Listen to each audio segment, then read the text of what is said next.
Welcome back to the Layman's Law School. I am Chace Hawk, and along with my co-host Reid Sanders and Shawn Merzlak, we are going to discuss some of the issues of the day. And today we're going to try and give you some tips on how to properly interact with the police, how to assert your rights, and when to use your common sense and cooperate with the police.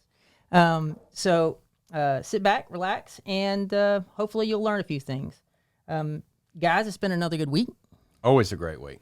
Yeah, it's been a tough week, but it's been a good one. That's right. And we have a tiny tradition. Reid forces this very classy. Classy. That's I mean, essentially this is pure class. And the reason that these are pure class is because I bought them from a special gas station. That when you buy a 12-pack, they just cut the 24-pack in half. I see. So you just get, I mean, it's open already. You don't even have to open the box. Right. We're not going to rat on them because I don't think that's legal. I don't. 100% it's not. Cut case. It's a cut case. It's a cut case. Clear cut case of the best beer in the world. All right. Cheers, gentlemen. Mm-hmm. Happy Friday.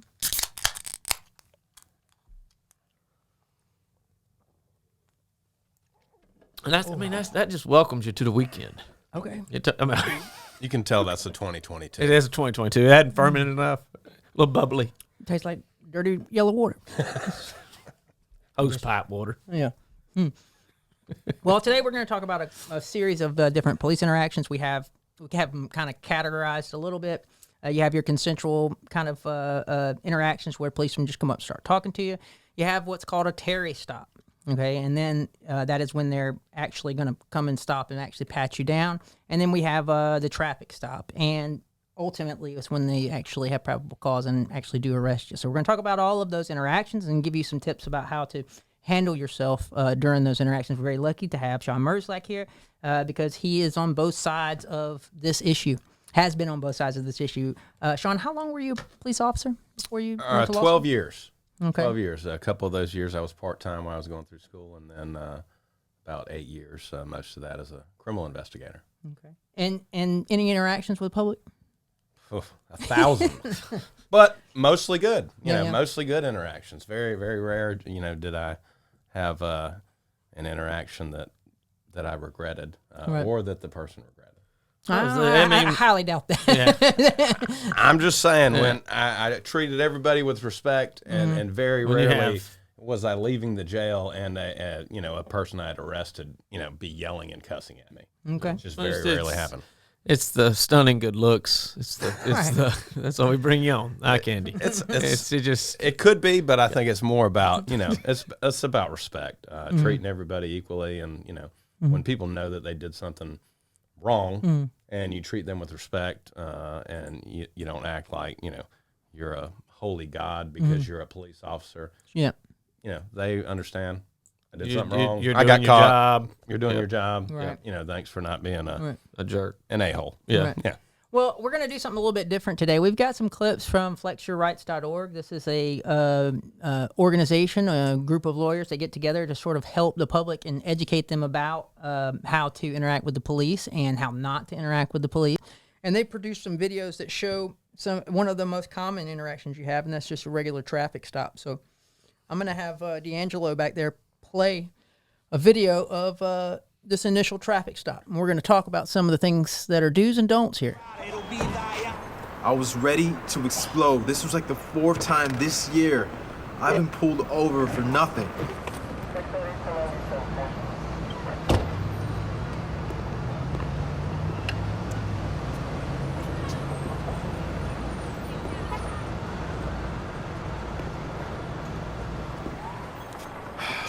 License and registration? Yeah, I know the drill, man. So what we're going to be talking about here is the attitude test and interacting with the police. Shawn, what did you see wrong with what he was doing there? I would say he failed the attitude test. Yeah. And you're talking about the officer. I would say the No. the traffic stop individual. I know. I'm joking with you. You have to think about these things as a inherently anxiety-inducing situation, both for the officer because he doesn't have any idea who he's pulling over, whether it's just for this weaving, in the traffic, running the stop sign or something, or whether that's a dangerous person in the car. He has no idea. And, for you to immediately heighten the alert of an already alerted officer, right? It's just a recipe for disaster. It's going to turn the officer against you from the get-go. He's very likely to, to think things into that. Right. Why is this person acting like that? Why are they? It's suspicious to me. Well, I will say too, add to your point, Shawn. I think that even if you take the words, not how he said it, but the words that he said, don't help him either. Now, he may be exacerbated by I've been pulled over a bunch, blah blah blah, whatever. And that may be true. But when he says I know the drill, to an officer, I would think that means, oh, this guy's been arrested. This guy's been, I know. Absolutely. So it might be up. That gives me more. That would give me more pause if I'm the officer. Yeah, and you got to remember out there that these police officers, they're trained to actually touch the back of your car as they walk up to it. If I'm not mistaken, to touch the tail light, and so they're doing that for those of you out there that don't know. So their fingerprints will be on the car in case they are murdered. So they start that interaction protecting themselves, just so that the person can be caught and he can't do this to anybody else. It's not going to help him at all, right? But he starts interaction with that type of training. That's what, and so he starts on that sort of heightened level. And then if you come at him with aggression, tell me if I'm wrong, Shawn, but you're supposed to meet that aggression at that area or de-escalate, or go to the next level of sort of control. Like you are supposed to not allow yourself to be sort of dominated in those situations. Sure, and it kind of goes along the baselines of use of force and police officers. But anytime when, I don't know what they call it these days, but back in the late 90s, early 2000s, they taught a course to police officers called verbal judo, and it was all about trying to de-escalate. Okay. And anytime somebody acts like this, you're trying to de-escalate the situation, to keep it from turning into something, explosive. Right. If a person like that, I pulled them over and they acted like that, my training would be, I would immediately, say, hey, buddy, this isn't any big deal. I pulled you over just because you were weaving, wanted to make sure you were okay to drive. Yeah. And then a lot of times that would dispel that person. Right. Okay, well, maybe this isn't because, this is the fourth time I've been stopped in this neighborhood, This is a common sense question too, Shawn. You couldn't see it because it was behind you, but as you're walking up to the car, you could see the driver of the vehicle. You don't know what he's doing, but his head is going back and forth, you can see he's moving around. I would assume as an officer that would give you kind of pause too because you don't know what's happening. Sure. Do you look in the car as you're walking up? How does that work? Well, this is one of the most, if you think about it, one of the most dangerous things that police officers do. They're walking up to a car, and the person generally has a strategic advantage. They're concealed. Mostly. They have a side view mirror that they can see out of. When you're walking up to a car, you can only see a very little bit of the individual as a police officer who's driving the car from the side view mirror. Right. You don't know whether or not they have a gun sitting in their lap because you can't see that far necessarily. Nowadays, tons of cars come factory tinted from the, from the backside vehicle manufacturers and those back windows. And if they don't, tons of people get their windows tinted, so they're walking up on a situation that, like I said, they have no idea who they're pulling over, what is in the car. If you see somebody moving versus somebody staying still in the vehicle, you would recommend staying still, I would assume. Absolutely. Hands on the wheel where they can see them. Anytime you get pulled over, it's a good idea to not make a bunch of furtive movements. Yeah. Don't go ahead and start reaching for your registration, your insurance that's in the glove box. Just because wait. The police officer is seeing that as this guy is going for something, or this guy may be hiding something. Right. Just pull over, keep your hands in plain sight on the steering wheel preferably.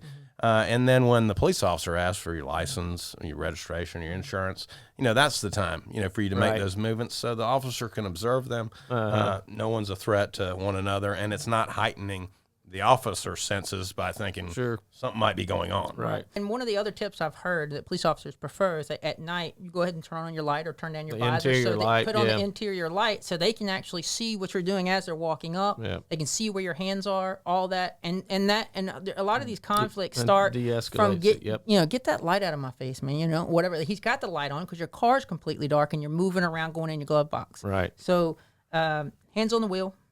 Turn your light on if it's at night. Yeah. Good rules. All good rules. Let's see the next little video because I think he makes a couple of other mistakes here. License and registration? Yeah, I know the drill, man. Excuse me? License? Registration. The attitude again Yeah, was the off. attitude. Good evening, officer. How's it going? Did you know you were swerving between lanes? No, officer. Let me see your license and registration. Sure.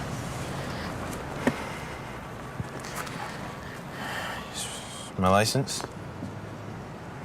Here's my registration.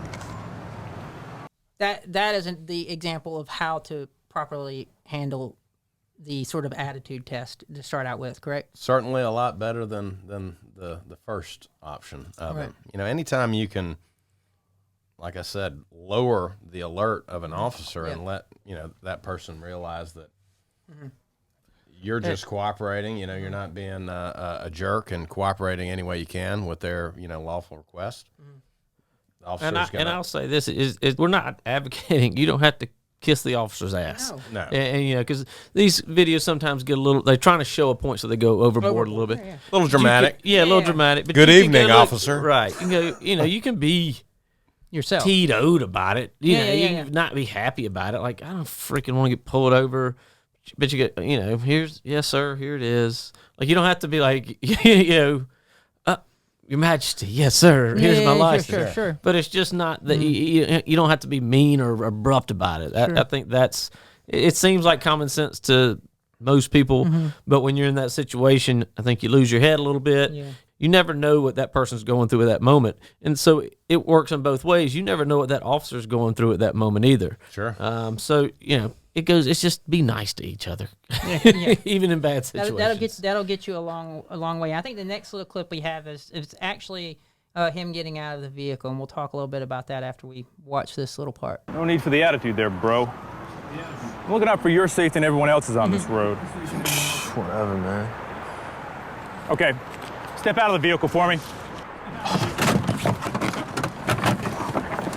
Turn around and put your hands in the air. First of all, can the police at a traffic stop order you out of your car? Absolutely. Why? There's just a general rule in law that the courts have found that, you know, it's an inherently dangerous situation for the police officer's protection. They can identify the occupants in a traffic stop, and they can ask them to exit the vehicle for officer safety. If they feel like they're being threatened or there's a sort of heightened danger, they can remove them from the place that will most often Correct. have you. And I think that's, for most people, that's not understood. No. And that causes a lot of problems in the public. Yeah. So people would, in that situation, I've seen there's plenty of viral videos on it. Tons It's like, of it. well, what did I do? Step out of the car. Well, what did I do? You get a few of those, Right. from what I understand and Sure. from what I've seen. And then after that, what happens? It depends on how well trained the officer is. You know, and the viral videos that we see are a small percentage of the population, and it's usually, you know, the police officer bashing the window out with his ass baton, ripping the person out of the car. Right. You know, but I would say a large majority of them, the officer, you know, just explains to the people, look, you know, Get out of here. you have to get out of the vehicle. You know, all I need to do is conduct this investigation, write you your citation, give you a warning, you know, whatever. The law requires you to get out of the vehicle, and most people say, you know, okay, I understand, and get out of the vehicle. Right. And we're talking about essentially where rights collide. And so the courts over and over are going to find in favor of the officer in situations like that, because the officer is the one in the most dangerous situation. Sure. So I see the viral videos, why they do this, how could they get away with this, blah, blah, blah. Nobody was hurt, but, you know, they ruined my window, whatever it is. The court's are going to rule in the officer's favor because of that. They have discretion to say, you know, I'm out here by myself, and he won't even follow a simple task. Yeah. And that Makes you know, it even more escalates dangerous. and creates, you know, problems. Yeah. One of the other things we saw. All right. So first of all, if they ask you to get out of the car, get out of the car. Don't ask them, what did I do? What reasonable suspicion do you have that I'm committing a crime? All that's out the door. You don't have the right to stop them from doing their job. It's like if you stop them from getting, if you're not getting out of your car, you're not following a lawful command. Then you're obstructing a police officer. So then you are actually committing a crime that you can be arrested for, cited for, that type of thing. So they instruct you to get out of the car. Get out of the car. Secondly, how do you get out of the car? Now, we just watched the video. That's not how to do it. You absolutely don't get out of the car in that rapid manner. And, I mean, that guy was basically charging the officer. Right. You know, in a real-life scenario, I wouldn't be surprised if that individual was, you know, tased, pepper sprayed, you know, something like that. Yeah. It's just, it's not normal Something bad behavior. was going to happen right there. Exactly. And, again, you're escalating the situation and, you know, turning what could have been a written warning or nothing. You know, your tail light was flickering, just letting you know your tire's low, anything, right? Yeah, and that's important. I want to talk a little bit about that because of that kind of environment. That what he just did, jumping out of the car in that way, is one of the things that can make the situation escalate very, very fast. Sure. And people have this perception because we televise the salacious things that occur in the news when it involves the police, because it is basically a person with power, hurting a person that's weak or unarmed. But I think that if people were actually to talk about the facts, and that's really important, you know, how you feel about it. I feel very strongly about what happened to George Floyd. I feel strongly about anybody that's hurt when they shouldn't be hurt. But when it comes to actually assessing whether or not, you know, people are actually being killed, a lot of people don't know. You have about 60 million police interactions with the public every year. You have about 10 million actual arrests. Okay. How many unjustified? Oh no, how many police killings where the police officer actually kills the person that they're attempting to arrest? Do you think that occur in the United States per year? Per year? Mm-hmm. Now this involves every type of killing, involving people that are robbing banks, people that are engaged in a drug deal and gone wrong. The police interact with them, shoot. I'd say it's still far less than 1%. I'm going 2,000. No. 2,000? I need a number. What is less than 1% of 10 million? It's 1,000. That's pretty close. I'm closer. Okay, now that includes all interactions with police.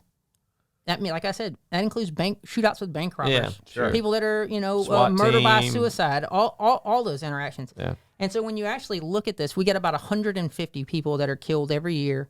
It's too many. There's no doubt about that. Nobody's. But I think this is and a lot of these things, some of them are unjustified, but some of them are pretty borderline. Like that situation right there. Yeah. You got a new police officer, doesn't know what he's doing, scared to death. He's in a difficult or scary part of town. Somebody busts out of the car and runs at him, and he just gets scared. In this world that we have podcasts and TikTok and all this stuff, so there's everybody asserting their rights. The problem is that people truly don't understand their rights. They look at, like, say, in Georgia, they'll be spouting out code sections, right? Well, y'all as lawyers know that doesn't tell you a whole lot. Case law tells you, it's a code section, but it's still, that code section may say you can't do this, but then the case law says, well, in certain situations you can do this. Sure. So just because you know the code, we call that jailhouse lawyers. You want to go to prison or die? Listen to a jailhouse lawyer. Yeah. And that's what we see a lot with some of these interactions with police, these viral videos from these First Amendment auditors, from people that get pulled over and they want to somehow, flex the right on the police officer. They try to do it in a clumsy way, like they feel like they can't be taken out of the car.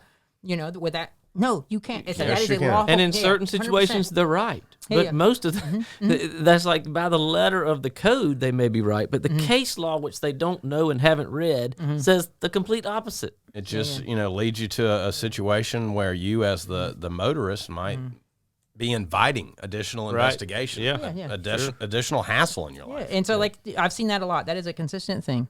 That the police officers want them to roll down the window more. They get people like, I don't have to do that, and they, stick their license out the window. And they're right. They're right. But then the police officer would be within their rights at that point to remove them from the car. Absolutely. And so you're starting out the interaction, letting them know this is going to be confrontational. Right. You can show a person that you know your rights without coming out and saying all this, ridiculous stuff. Okay, the next clip we're going to show you is basically how you can assert your right to not have your vehicle searched during a traffic stop. Now, Darren, we've had some problems with gangs moving guns down this highway. You're not packing any Tech 9s, are you? No, sir. I didn't think so. So you don't mind if I take a look, do you? Officer, I know you're just doing your job. I don't have any guns or whatever, but I don't consent to searches. He was calm. He spoke with the police officer. And there's a group that basically any right they can assert, they try to assert it during one of these interactions. And do you have to answer the police officer's question about whether you have guns or not, right? Absolutely not. Yeah, you don't have to. You have your right to remain silent. I don't answer questions. You can do that. But in that situation, just you can be a normal person, have a normal conversation. Cooperative citizen. That's right. Absolutely. And then still assert your right in a calm manner. And you're by saying, I'm not going to consent to a search. What legal effect does that have on the stop? The legal effect is the officer can't search. What we have to, think about is obviously the Fourth Amendment of our Constitution prevents the government from unreasonable, warrantless searches of us, whether it be our car, house, anything. Well, you don't have to have a warrant to search a car. Right. The courts, have said that, well, there's an exception to a car because it's a movable object. Evidence could be hidden, concealed, destroyed later on, that you only need probable cause to conduct that search. So if an officer doesn't have probable cause to search the car, then he can't just search it. Right. He would either need to develop probable cause or get the person's consent. Right. And you have the ability to consent or not consent. Right. And, what that individual did is just, cooperate and tell him, look, I don't have anything, to hide in this car, but I don't consent to any searches. Right. And he did it in a very clear way. That's really all you have to do is you have to make it clear that you're not consenting for them to search. They can't search your bags. They can't search your car, your glove box. Once you have sort of made that announcement to them that you don't want your stuff searched. Well, let me jump in real quick, Chace. So I think too it's important to know because I see a lot of viral videos that go, and it's just people just spouting, "I know my rights, I know my rights, I know my rights, I know my rights," and they may well know them. Like in this situation, if he said, "I know my rights, I don't have to, allow you to search the car," that's still correct. But it's kind of like the old saying is, if you have to say you have power, then you don't have power. Exactly. You don't have to say it; just tell it. You show them that you know your rights. Right. Don't just say that you know your rights. And he showed he knew his rights by saying, "No, man, look, I don't have any of this crap in here. I'm trying to get home. No, I don't. Allow you to search my car." Right. And the way he handled it, the police would not try to, in that situation, in most cases, try to escalate the situation. Right. If you come, back at them in a nasty way, maybe they have a K9 unit that's a block away. And they're human. And they're like, I'm going to go back. Yeah, they're going to react. Yeah, like I said, you don't know what that person is going through. You might have the new guy that don't know what he's doing. Right. You might have the guy that just has a gambling problem and just got a divorce and don't have much to live for. Right. And in which case, you're going to have a bad day no matter what. And like we've said many times on the podcast, you can be right and you can also be dead. That's right. And you don't win the fight in the street. That's you win it in the courtroom later. What happens if they search anyway? So they search your car. Let's say they search your car, and let's just say they found a pound of marijuana, but they didn't have your consent, nor did they have probable cause. No dog, nothing. If they didn't have probable cause and didn't have consent, it would be an unreasonable, warrantless search, violation of the person's rights under the Fourth Amendment. And if they had a good trial attorney who specialized in something like that, they would probably file a motion to suppress. And, if it actually went to court and there was a hearing held based on those facts and circumstances, the judge would agree and say, there was a Fourth Amendment violation. This evidence, I don't care that you found a pound of marijuana. A dead body. 10,000 pounds of fentanyl. Right. Yeah. The evidence is suppressed and you can't use it, which means if you're charged with possession of marijuana, and they can't use the marijuana in the case gets dismissed. Right. Yeah. And so for you people out there that are just thinking, we want to make sure that the police aren't infringing on your rights and stuff like that, there is already a very powerful corrective measure that the courts and the justice system has taken to keep police officers from violating your rights overstepping their bounds. They have to let criminals go. Yep. You don't think that pisses the police officers off and the captains and the judges and everybody. Right. And Shawn, the same situation that you're talking about, that would be kicked out.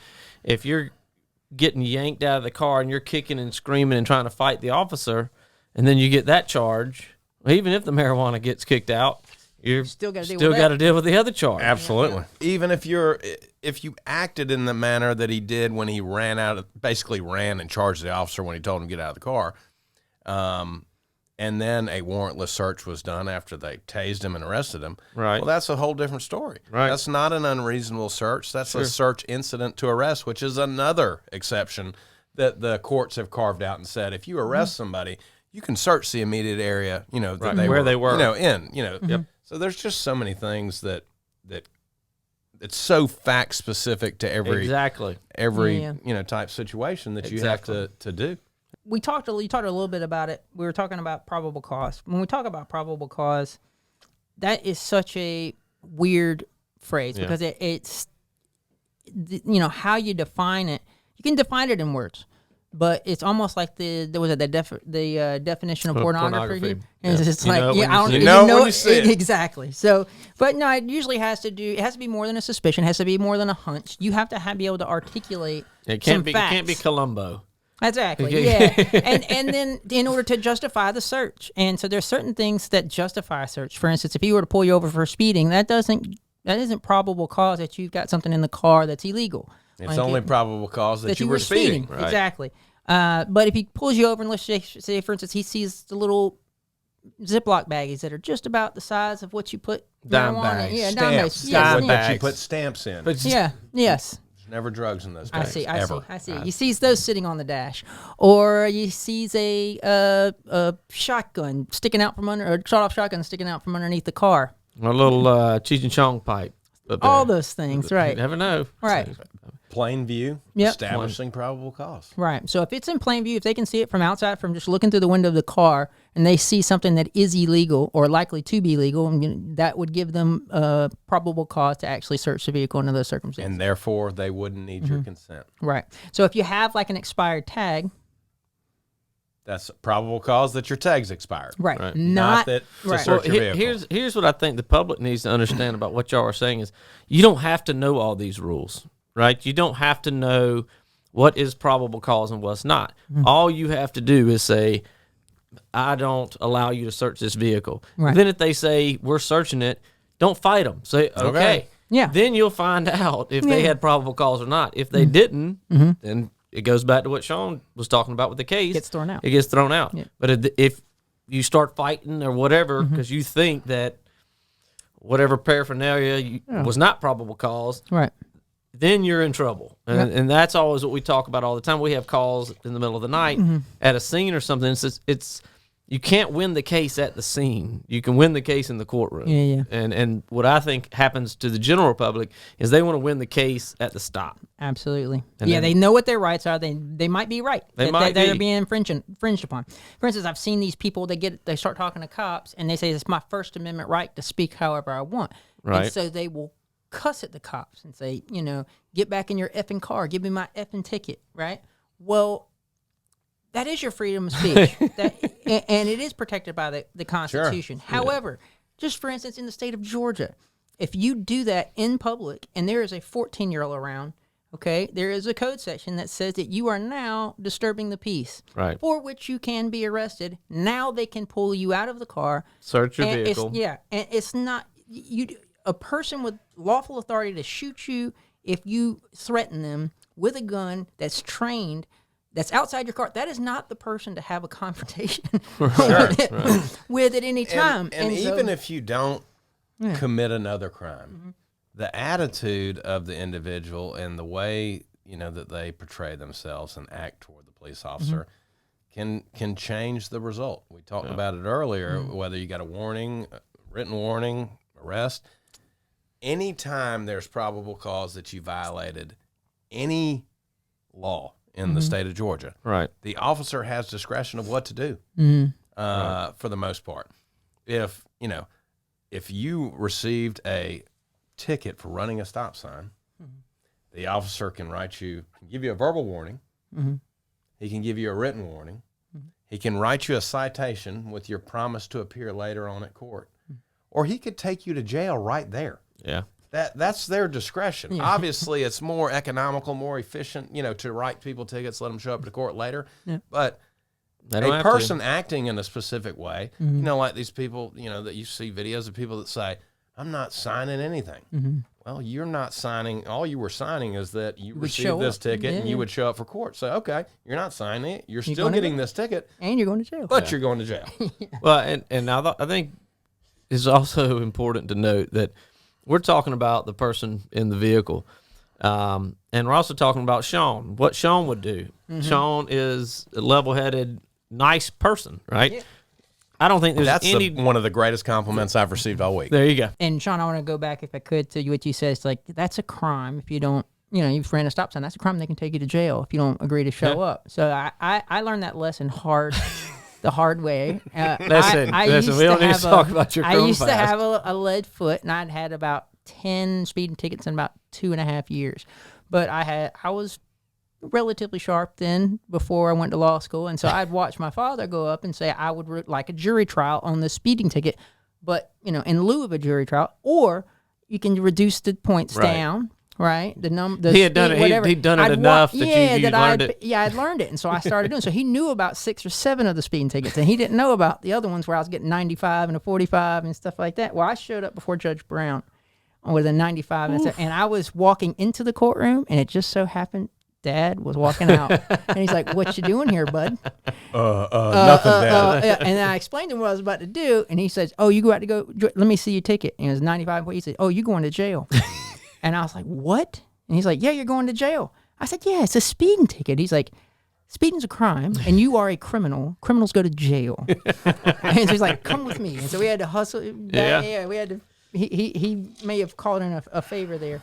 To keep me out of jail, but same thing. Kind. I mean, I have had numerous cases of where it's most of the time doing criminal defense work, we don't get hired for speeding tickets because it's cost prohibitive for people. Right. You're gonna pay us more money than to pay your $200 ticket, but when it has to do with like CDL little 17-year-old Johnny that was going 101 in a 55 where they might go to jail for a couple weeks or 60 days or something. We do get hired on those, and we have to make those people go through hoops after hoops, defensive driving courses, all sorts of things, just in order to impress upon and hopefully persuade prosecutors, judges that this person has learned their lesson. Right. They don't need the 30 days in jail. You're just hoping for no jail time. Exactly. Okay, well, guys, we hope this is. We got a new feature on the show, Chace. Well, yeah, no, I'm just we're gonna move on to the new feature. But what I wanted to reiterate, I know. Okay, number one, always stay calm and cool. You have the right to remain silent. You have the right to actually refuse searches, but do so with some common sense. Get out of your car slowly. If it's dark at night, turn the light on for the police officer, hands on the wheel, and don't go for your registration until they ask. We are going to try a couple of new features today. One is called Today in Politics. Yep. Reid has got some interesting things that happen in news. I don't know what they are, but I'm going to see if I can figure out a way to relate it to the law. All right.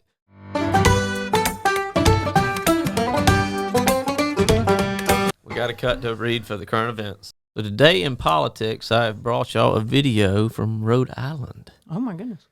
So, very small state. It's a small state. A lot of large things happening. Let's see what we got. Vote Senator Mack. All right, so that's Senator Mack advertising for a re-election. So this is not a constituent that likes Senator Mack. That is Senator Mack. Yes, that's Senator Mack. I see. So, I mean, that's Today in Politics with Reid Sanders. Well, it's interesting what you pick out. There's a lot going on. There's January 6 hearings. There's a war in Ukraine. But we're going to Rhode Island with Senator Mack. Just because it's the smallest state doesn't mean it's not important. No, I never said that. But see how we relate that to the law. Well, there's indecency laws. I don't know. It's pretty decent. Well, I mean, it all goes back to what we said. Indecency. When you see it, you know it. I think that's a good ending to the show there, Shawnee. Yeah. Well, I know that you have to get a certain number of signatures to even get on the ballot. So True. She knows how to get her signatures. Apparently. Yeah. I mean, she twerks for them. Yeah, she twerks for her constituents. Always twerking for her citizens. All right. Well, that's going to do it today for the Layman's Law School. I hope you learned something. We're going to continue with trying to inform you on how to properly assert your rights, and we're going to talk about a few other things associated with the First Amendment auditors next time. So join us next time on the Layman's Law School. Class is dismissed.